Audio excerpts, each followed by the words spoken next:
बिस्मिल्लाहिर्रहमानिर्रहीम। आज का जो टॉपिक है कि मोटापे से कैसे बचा जा सकता है। तो इस बात का आपको इल्म होगा कि फैक्ट्री की बनाई हुई चीज़ें हम सब खा रहे होते हैं, चाहे कोल्ड ड्रिंक हो, बर्गर्स हैं, चिप्स हैं, बिस्किट्स हैं। तो इनमें ठीक ठाक एनर्जी होती है, इनमें शुगर का कंपोनेंट जो मिकदार है मिठास की वो ज़्यादा होती है, और जो फैक्ट्री जिस मिठास को प्रोसेस करती है जब उसे हम खाते हैं तो इससे ये होता है कि हमारी भूख की जो तलब है वो बढ़ जाती है।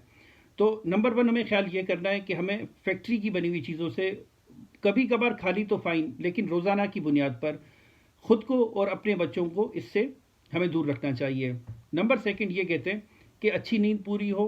7 से 8 घंटे तक एक एडल्ट को नींद करनी चाहिए। नींद ना करने की वजह से भी जो है हमारी भूख बढ़ जाती है, हमारी क्रेविंग्स बढ़ जाती है, जो खाने की तलब है वो बढ़ जाती है। तो अच्छी नींद हो। इसके साथ तीसरी जो बात है वो एक्सरसाइज हमें रोज़ाना करनी चाहिए। आधा घंटा एक्सरसाइज करने से हम अपने अंदर जितना भी जो कोलेस्ट्रॉल जमा हो रहा है या जो शुगर जो कोलेस्ट्रॉल में कन्वर्ट हो रहा है, जो शुगर बाद में जाकर कोलेस्ट्रॉल बन जाता है, उसे हम रोक सकते हैं। इसके अलावा कहा यह जाता है कि जिस वक्त खाना खा रहे हों तो हाजिर दिमागी के साथ खाया जाए।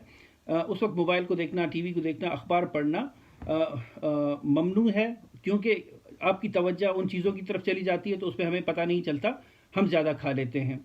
फिर इसके साथ हमें देखना चाहिए कि हम किन टाइम पीरियड्स में जो है वो खा ज़्यादा रहे होते हैं, और कौन सी वो फूड्स हैं जिन्हें देखकर हमारी जो ख्वाहिश है खाने की वो बढ़ जाती है।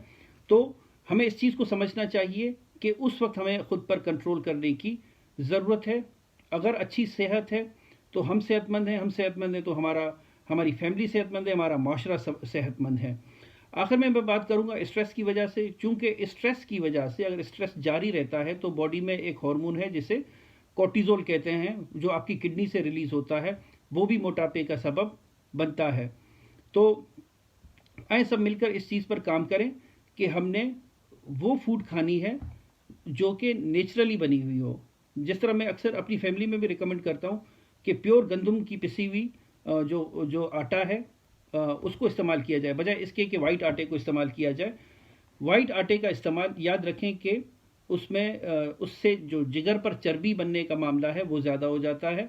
तो नेचुरल चीज़ों को हम खाएं, हम इसको प्रोमोट करें, और ये नेचुरल जो कुदरती जो ग़िज़ाएँ हैं वो हमारी सेहत के और हमारी नेचर के बहुत करीब हैं। तो आएँ मिलकर इस पर काम करें ताकि हम इससे एक सेहतमंद माशरे के एक एस्पेक्ट को बढ़ा सकें। आपके कीमती वक्त का बहुत शुक्रिया।